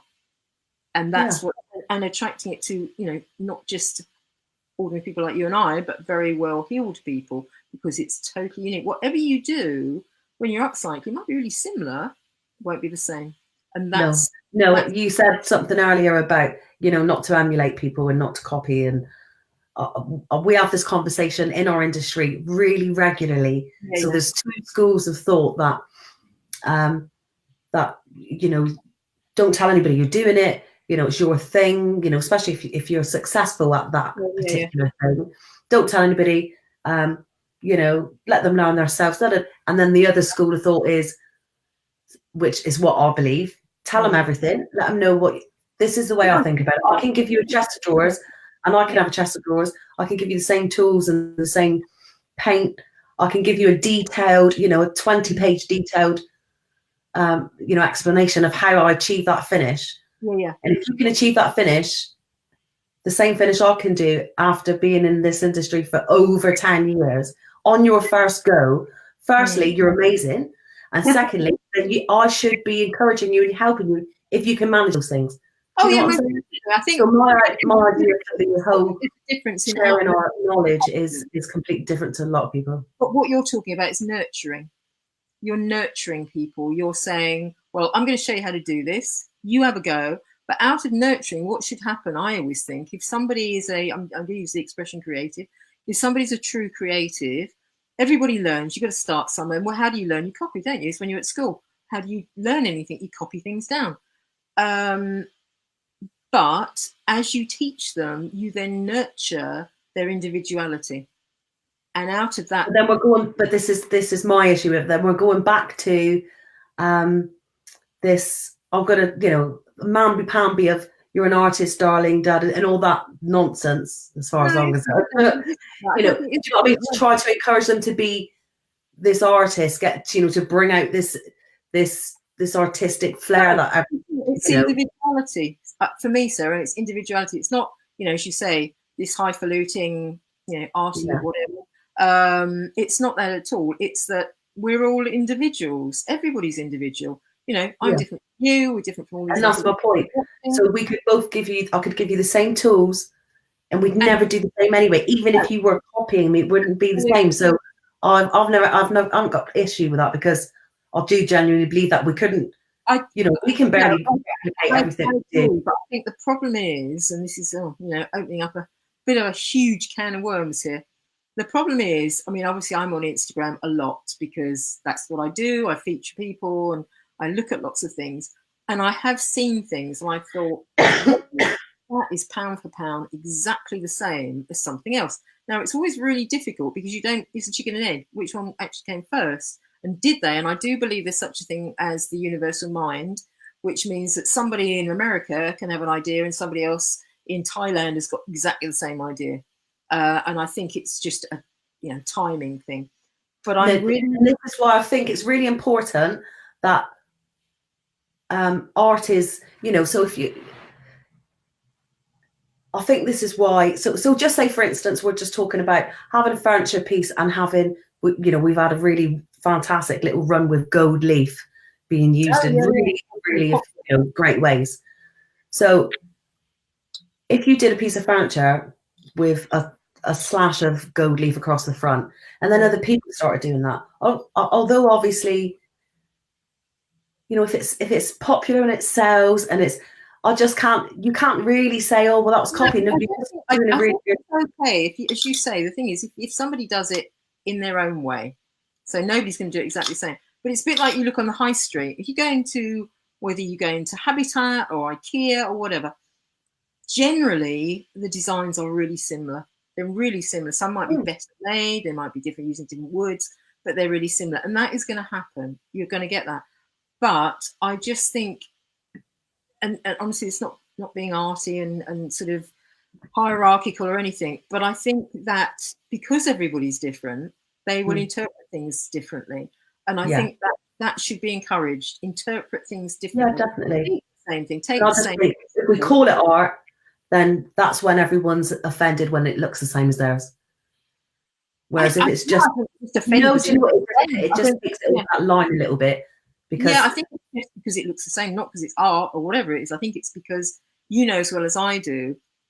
I've done things, and it's not art. It's nothing to do with being creative. But I've maybe, I don't know, done something, said something, and there's an expression I've used, which I'm not going to say what it is, but there is an expression, which I've seen a couple of other people using in exactly the same way, and it is quite unique to me. And I sort of stood back and thought, first of all, I was like, whoa, that's a bit of a cheek. And then I thought, yeah, but they, they're them, I'm me. And I know I said it first, and that's just me. But fine, if that's what, if they can't think of anything else, then fine. That's totally up to them. Mm-hmm. But I actually think it then it's actually sort of a bit sad for them, because people may think, well, I've heard that before. Where have I heard that before? And it's not actually unique. And I think that's what I'm getting at, is that rather than people looking at things which are direct copies and going, that's amazing. If they are aware of where it's copied from, they will not have a particularly positive view of that piece of furniture. But if there's something just slightly different about it, doesn't, could be a little tweak or whatever, because as you say, if you taught 50 people, they would all do what you've taught them really slightly differently. Some better, some not so good. And I think that's to be encouraged. I think it's like when you have children, if I sat kids down, and I've done this many times, and taught them a little bit how to paint and stuff like that, I don't expect them to paint like me. They're going to do like mad things and everything, and that's fantastic. That's absolutely fantastic.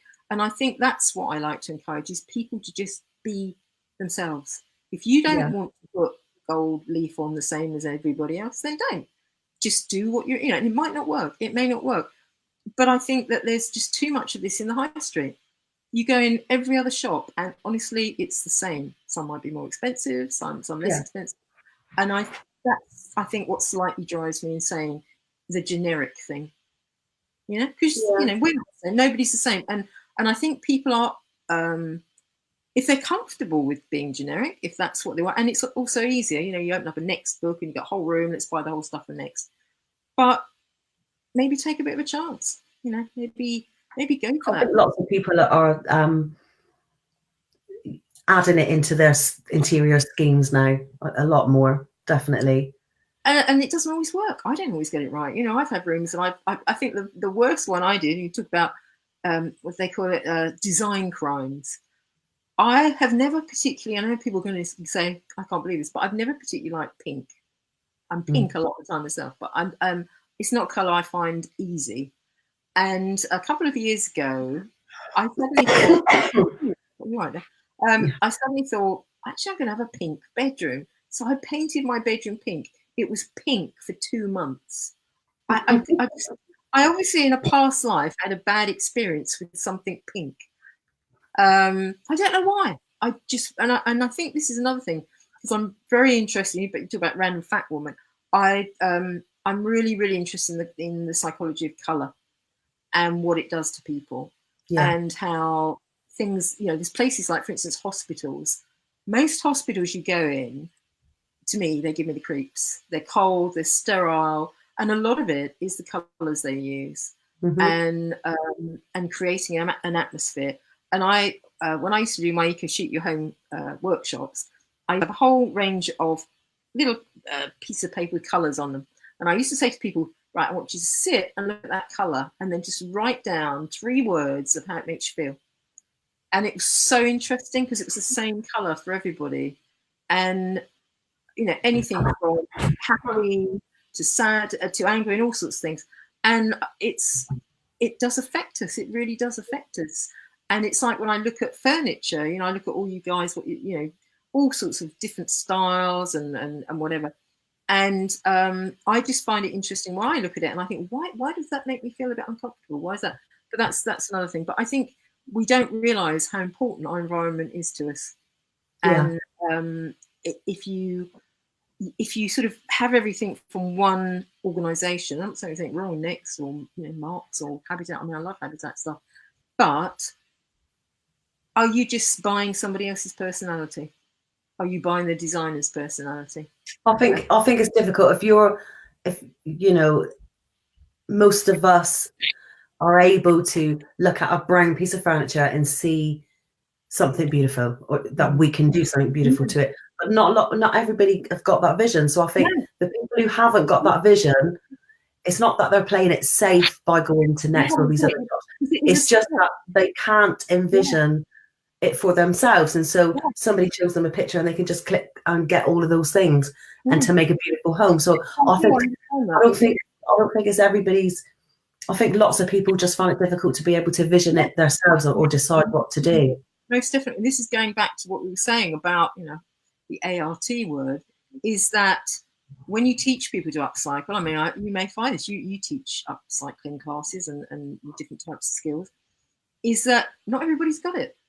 Not everybody can put colours together. Not everybody knows what's going to go together, which is why there are people like you, who creatives, who have got the eye.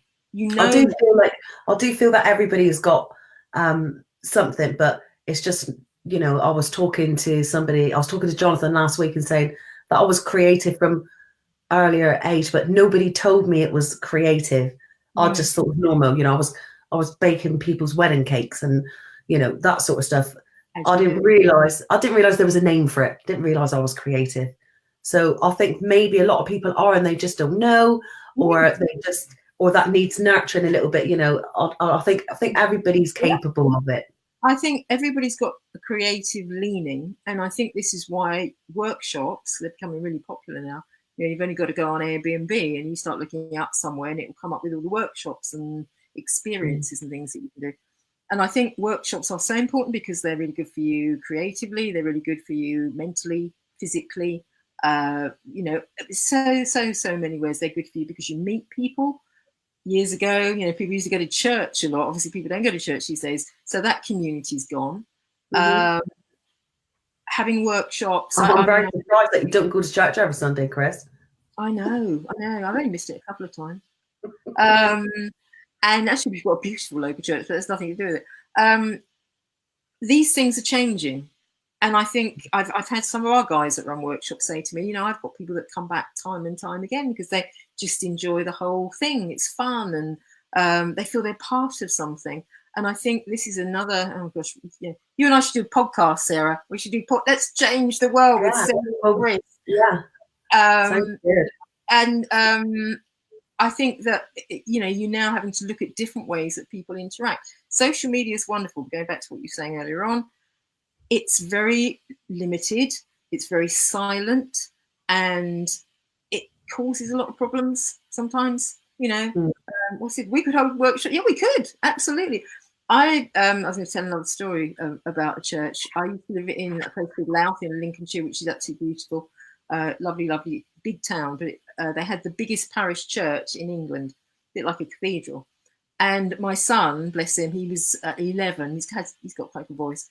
And he went in as a choir boy only because they pay them for weddings. So he went in to earn a bit of money.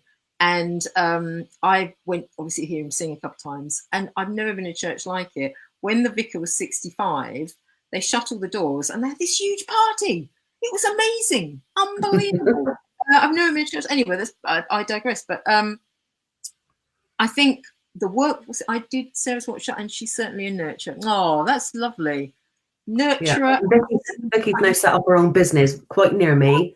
Fantastic. I helped her as much as I could. Whatever. Well, and you obviously do. And you know, you're providing a service because people go to workshops. A lot of the time, it's not necessarily because they desperately want to learn, but it's feeling they're creative. And creativity also gives you some sort of command over your life. You know, yeah, and it's good for it's good therapy. It's good for the soul. It is, most definitely. And I think a lot of people deny their creativity almost as if you're not an artist, you don't qualify to be a creative. Yeah, I think that's what Sarah's saying, Rachel Ann, that people do have difficulty with this word artist. I mean, you've owned to me, and I'm sure he's a lovely man. I'm not criticising him personally, but the work of Damien Hirst does not appeal to me. The work of Tracy Emin does not appeal to me.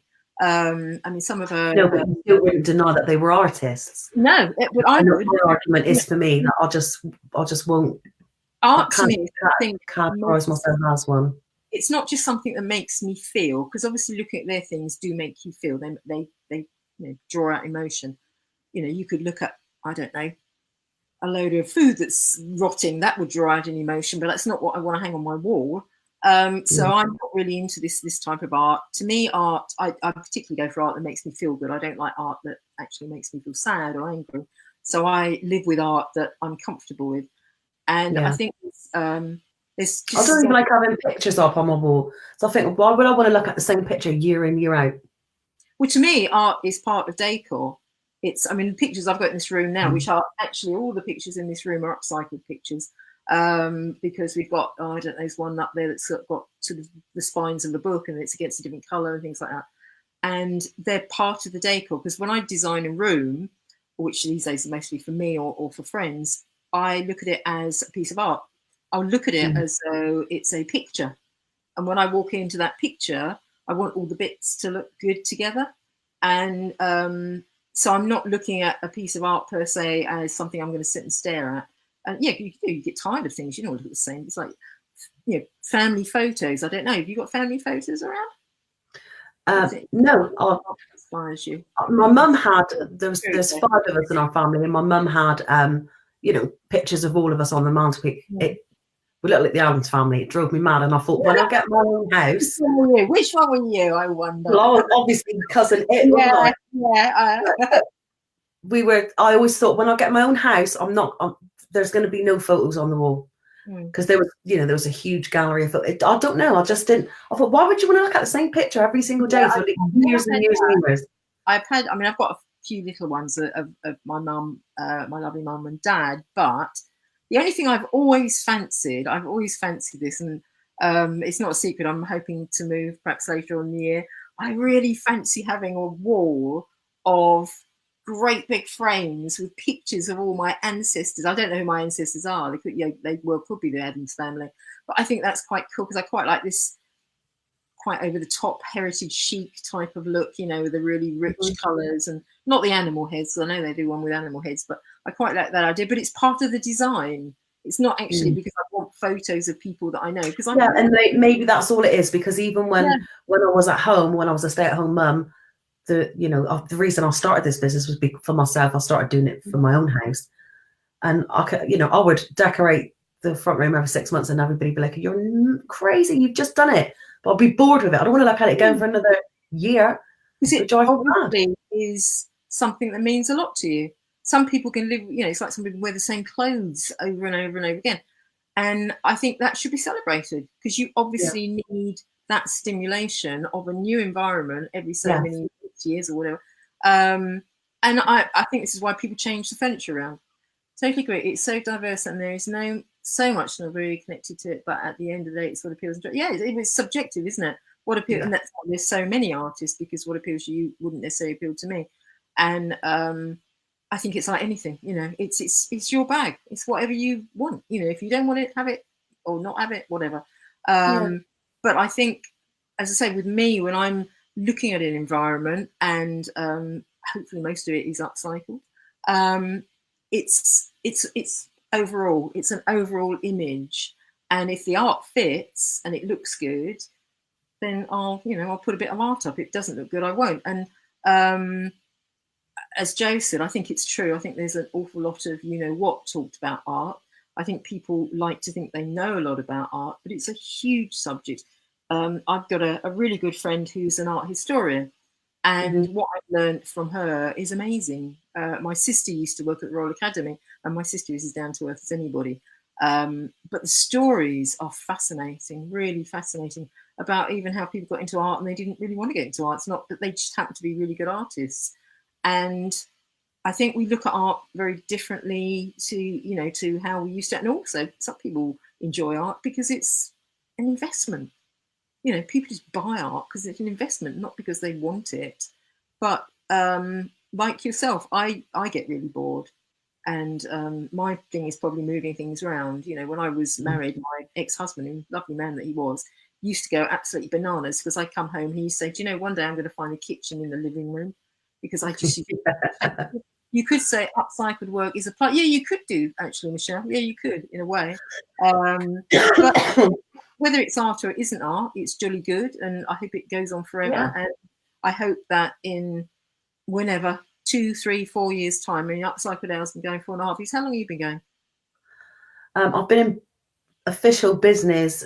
I've been home revival for 6 years, and a couple of days ago. Wow. But I've been doing it for over a decade now. Yeah. So you're here, and it's a decade now. A decade ago, when you first started, would you have thought, or was this an aim to do this sort of thing? I mean, it wasn't around, was it, 10 years ago? It sort of was. It started. I saw a cabinet in Laura Ashley that I really loved, and it was, I think it was like £900. So even if I had £900 floating about, I wouldn't have given it to Laura Ashley. So, and I just wondered if I could do it myself, and then I tried it, and that's how that started. But no, I definitely didn't think, oh, this is what I'm going to do. I don't think anybody does in this. I think everybody falls into this as a business. I don't think it's something that they plan to do. something that just pulled you in, isn't it? And can you imagine doing anything else? Not at the moment. Yeah, there's like I was saying that one of the reasons that I love being self-employed is because I've got this squirrel brain that's interested in everything, so I like to learn, and having that option to be able to just stop and do 3 hours on something that interests me is one of the reasons why I love being self-employed. So yeah, there's like a million things that I would like to do, but I do love this. I'm really passionate about this. I can't imagine, even if I didn't do it as a living, I'd never stop doing it. I think it may lead you into something, because this is a new industry. We don't know what's going to happen. We don't know how it's going to end up. I mean, I hope it goes on forever. But you don't know what opportunities are going to come your way.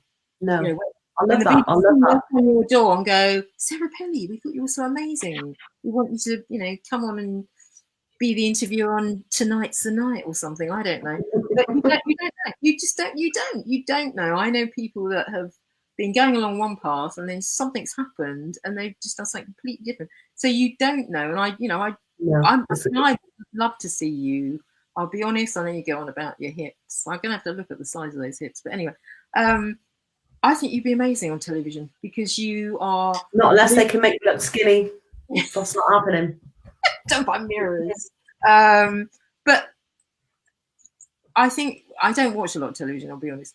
But when I see people on television, I don't think they're as good as you, some of them. I really don't think they're anywhere near as good as you. Because you're natural.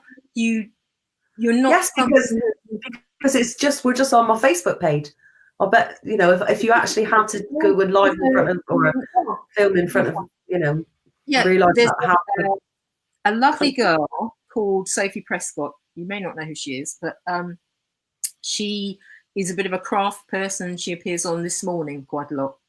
And she's just a doll. She's really lovely. And she does a bit of upcycling as well. And I met her a couple of years ago.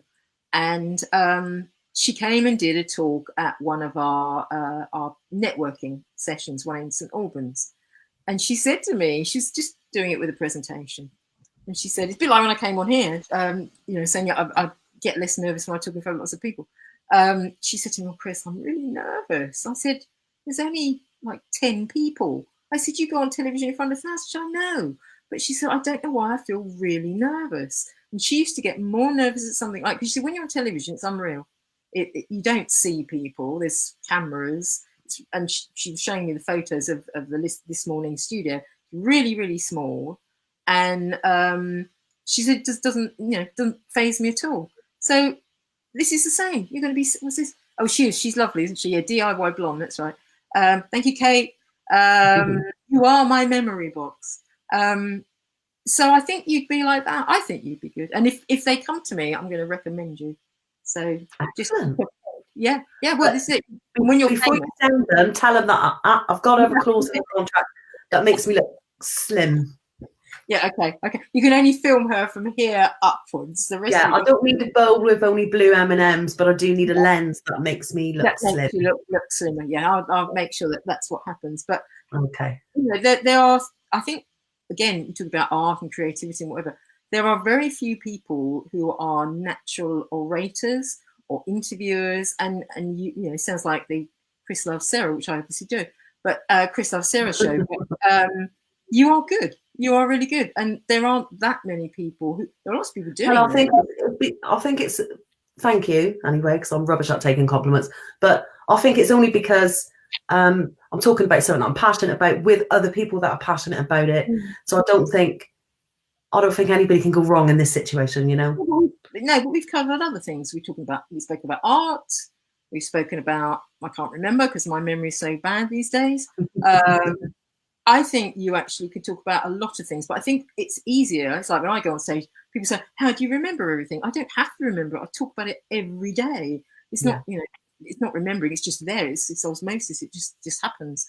But I think if you've got an opinion, and I going on to a different subject, a bit like social media, everybody's got an opinion. There are a lot of people who shouldn't have an opinion, but everybody's got an opinion.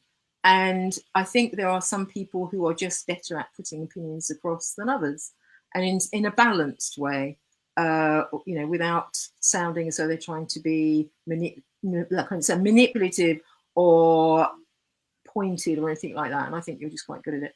And you're going to do another series as well, so that's terrific. I am, yeah. I was planning on maybe speaking to just more of us, you know, the girls, as it were. Yeah, the girls, just so that I don't know, because I've actually got a bunch of people lined up for next series. Okay. But then it takes it away. I don't know. I just don't know. That's the truth. But I'm gonna next week. You're gonna think about it. No, I'll definitely do it, but I'm just not sure who it's going to be with, because I've still got a bunch of people that wanted to be on this one, which is amazing. They've been asking me, so that's awesome. I have to say, but next week we've got somebody. They asked me, so I'm so flattered. Anyway, go on. Well, I needed, we needed. But anyway, it's important for our industry. I think definitely what you're doing is really important. Well, I think that again, thank you very much. It's a lovely compliment. But people say to me, oh, you must love it because people say wonderful. They do. People say some amazing things to me, but I'm not. I'm driven by results. That's what drives me, and it is. I appreciate every lovely thing anybody says, but I'm my worst taskmaster. I'm the worst. Oh, we are, for sure. And, I expect a lot, and if I don't achieve, then I feel, well, everybody does. I don't feel good, but I think that it's going back to doing what you're good at, and I'm of an age where I think I can quite sort of understand what I'm good at. But I think these are really great talks. I mean, I'd like to see. I've got a couple of ideas. I'll have to talk to you about them, but I think that talking to people is really valuable because not a lot of it happens. It's social media. No. People don't talk. And you can be, you can have followed somebody for a really long time, and you don't often find out a lot about them. But I'm gonna poll my page, and I was hoping that a couple of other people would as well too, their own pages. I want to see who do they want to talk to, who do they want me to talk to. Sure. Because so far I've just been completely self-indulgent and talk to all the people that I like. Yeah, just you and me. Podcast. Sarah, Chris, changing the world. Do you know you're sitting there? You look like the Mona Lisa, actually. Talk about art. But I mean, again, podcasts, they're big, aren't they? Stacey Robinson and Kate What's the Smile are doing one at the moment. What's it called? The Great Indoors. That's quite popular. And they seem to be, it's strange because we had podcasts years ago and they sort of went out of fashion, but now they've come back into fashion. Yeah. One of my business pals, one of our, like we. Excuse me, so I'm going to said that what I should do is record these and just put them on as a podcast. Yeah, you should. I think it's an excellent idea. Now, whoever said that, top of the class. Excuse me. Well, Dolly Jones, Dion Woods is my guest next week. I'm sorry, who's Dion Woods? She is the Turquoise Iris. Well, that's a lovely name. I don't know her, so she's obviously an upcycler. She's an artist. She is an artist. She does furniture painting, and she is huge, absolutely huge in America. Right. Okay. Yeah. Because I don't know. I'll be honest. I don't know a lot about America. I've always concentrated on the UK and Ireland. I've had people. It's difficult when you're in this industry not to see it because it's no. There's some amazing. Martha, is it Martha Leone? She's an American upcycler. I love what she does. I've seen it on Instagram. Who's that? Sorry, I think it's Martha Leone. Somebody might tell me I'm wrong here, or whatever the name is. Very mid-century, quite a lot of geometric stuff. Really, really well done. Oh, I am psychic. The psychic. Well, to be fair, the list that we've had on, or the list I've had on this series, there, she's the cherry on the top for the last, for the last episode. But after, I'm not sure. I want everybody to tell me who do they want me to talk to, and I'll beg them to come on. I'm not shy. Yeah, absolutely. Who would I like to have on here to talk to? All our lovely. Really, I think it boils down to us just being nosy. Who do you want to know more about? You know what you should do? I think I'm going to give you an idea here. I think you should have it could be your house, anybody's house, nice big table, half a dozen people. just talking. But then I would have to physically be there. Yeah, you would. You would have to physically. No, they come to you. They come to you. I think that would be great because you can't. Facebook, you can't, can you? You can't have multiple. Yes, I can. I can have up to 3 guests on this platform. Okay. Well, I think that would be good. I think it's more difficult, obviously, doing it in real time. So I can see, obviously, from your point, it'd be really difficult. But have 3 people. How exciting would that be? Because people aren't going to agree. They're going to throw in different ideas and in the melting pot, and I think it'd be really cool. I think that would be really good. Sarah Kelly has 3 people. I think that would be and then you'd be even more tired. But I'm just looking at the time. This is 10 to 10. Is it? Yes. Well, this is what happens when girls get together. They just I know. And I could go on all night, but I've got to go. You've got to go. I don't know about anybody else. I'm absolutely baking. It's because I've got this light. I have to tell you, people, when I was talking to Sarah earlier on, because this room is quite dark. You get to sort of over 60 and everywhere is dark. You just look better. And she said to me, it's not really very bright. So I've got this light right in front of me. And it's a bit like sitting in a sauna. So I'm now going to go outside. It looked like you were sat in the dark earlier. And but it's not actually that dark in this room. But I don't know, just looked a bit dark. But so I hope people can see enough of me, not too much, but enough of me. We must go. We've got to go. And it's lovely that you come on, Chris. I'm glad we got a chance to chat. Finally. Yeah, absolutely. And thank you for putting up with me, and thank you for being with me with all the technical things. And I hope it's been interesting, guys. Hope it hasn't been too boring. And I'm sorry about that. Really bad. Once I've posted the video, I'll stick the link to Upcycled Hour in the description above the video. So we'll do that. Thank you so much. Been Kate said we can yap. Kate said we talk too much and we can yap till 5 in the morning because we may well have been up 5 in the morning the last time we were all together. Absolutely easy, and the rest of the next day as well. Kate knows me. I talk for England, and sadly, so does her husband. They know, which is why they were going to put up with me for long. No, they won't. No, they were really wonderful. But it's been a joy. It's been a real joy. So what do I do now? How do I leave this room? You don't have to do anything. I'll just tell everyone that we'll be back next week, and you've all had a sneak peek of a little preview of who next week's guest is going to be. Obviously, I'll normally announce it about Wednesday in the week for the following Monday. But that's going to be pretty awesome. So and then we're going to have a rest. And then I'm going to have a rest just for a couple of weeks until I get the list back up just decide who we're going to. I would love for everybody to tell me who they want me to have on here, and I'll beg them to come on. Tell Sarah what you want. Tell Sarah, because she needs to know. Sometimes please give me feedback. So that's what I need, because I know everybody's enjoying them, but I want to know who they want me to speak to. I mean, there are things that I like the idea. I must admit, 3 people. I think that could be really good fun, because then you're getting different opinions, and also when you've got a row. Can I have a row on Facebook? No, it would be terrific, because also if you picked people who weren't necessarily from exactly the same background, and I think that could be amazing. I really do, and give you a chance to perhaps sit back, because they'd all be like having a go. And I think it's what people don't do. They don't interact on in a group. Well, somebody was asking me why I didn't make these shorter before, and I'm a YouTube watcher. So I'm a YouTube watcher, and so the long form interview is gone now. It doesn't happen anymore. Nobody does it anymore. And I think it's what I watch on YouTube. And I just thought, well, if I like it, maybe other people like it. So I think there is a place for long form interviews. No, I absolutely agree. It does tend to be short, but I watch programs on YouTube and they're not 5 minutes, so it doesn't particularly matter to me. I think it's probably perhaps younger people. I don't know, like sort of little snippets rather than the long haul. But anyway, you need to click me off, because I need to go and get a decent drink. Well, thanks very much for coming on, Chris. Hopefully I'll speak to you soon. Hopefully I'll see you soon. I will, and catch you soon. Yeah. Okay. Bye, everybody. I'll see you next week. Bye. Bye.